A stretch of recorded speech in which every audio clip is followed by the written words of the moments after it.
Hi everybody, today we are going to start talking about metabolism. So metabolism is a collection of an organism's chemical processes. And so this is how we talk about how cells or organisms manage all of their material and energy resources. When we talk about metabolism, we're going to talk about two different kinds of pathways. The first is a catabolic pathway, and this is going to be something that breaks down complex molecules into smaller ones, thus releasing energy. So the example that we're going to talk a lot about in this unit is respiration. Now, one of the ways that I remember catabolic is to break things down is I think of cat, the C-A-T, and cut, C-U-T, so to cut something up or to break something down into smaller pieces. And that's compared to anabolic pathways.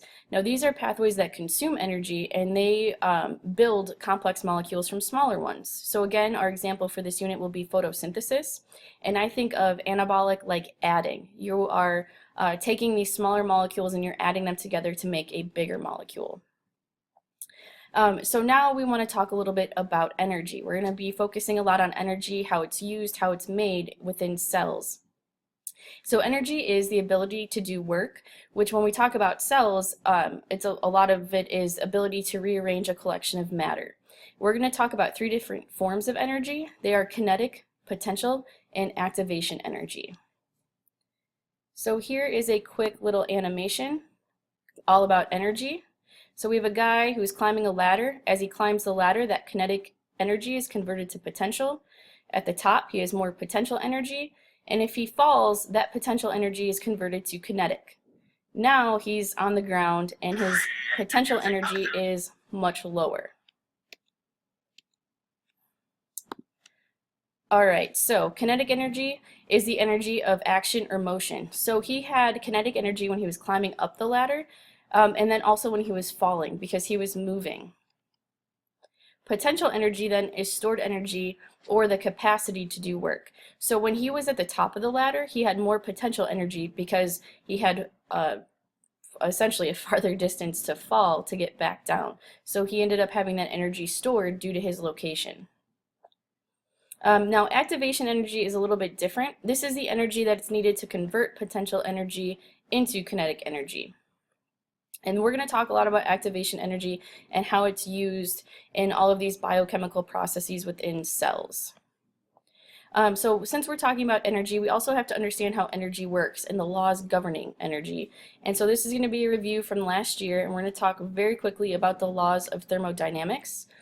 And so the first law, which is also called conservation of energy, says that energy can be transferred and transformed, but it cannot be created or destroyed. And so that is how our little man started with, kinetic energy as he was climbing, which then switched to potential energy when he was up high, and then when he fell, it was kinetic energy. And so again, the energy wasn't being created or destroyed, it was just being transformed. Now the second law of thermodynamics says that each energy transfer or transformation increases the entropy of the universe. Now again, review from last year, entropy is going to be a measure of disorder.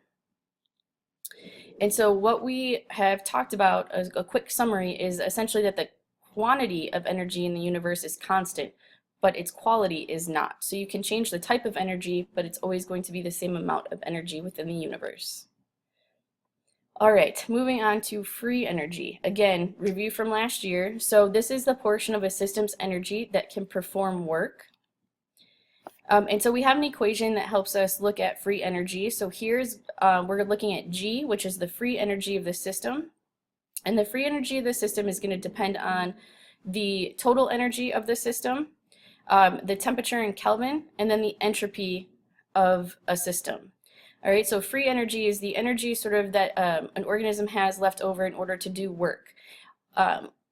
It has a total energy, which is some of that energy is going to be unavailable to do work. And so that's why you need to calculate how much energy does this system have that can be used to do something like rearrange molecules. So if a system has more free energy, then it is considered less stable, and it's said to have greater work capacity. So I like to think of this in terms of like a really hyper student. The more free energy you have, the more you're kind of bouncing off the walls, the less stable you are, but also the greater work capacity you have. So really you just need to harness all that energy, all that like hyperactivity into something productive. All right, so if you have free energy, it's less stable, but it also means that you have a greater work capacity. If a system is unstable, so it has a large amount of free energy, then it has a greater tendency to change spontaneously to a more stable state. And so that change is actually what's providing the free energy for work to happen. All right, so I think the camera is kind of in the middle of this a little bit, but essentially this is just a diagram that shows that if you have a high free energy, a high G, then you're less stable and you have greater work capacity, which will lead to a spontaneous change. That spontaneous change means that the free energy decreases, the system becomes more stable, and then that released free energy can do work. Once that has happened, once you have that spontaneous change, then the system will have less free energy, so the G will be lower, it will be more stable, and less work capacity. Okay, so if you have high free energy, you're less stable, but you have all of this work capacity, so you have the ability to do more work.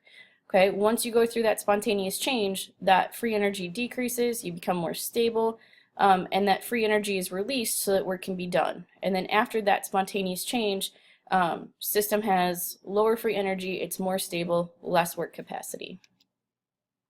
All right, so this was it for today. And now your lecture question. How does life go against entropy?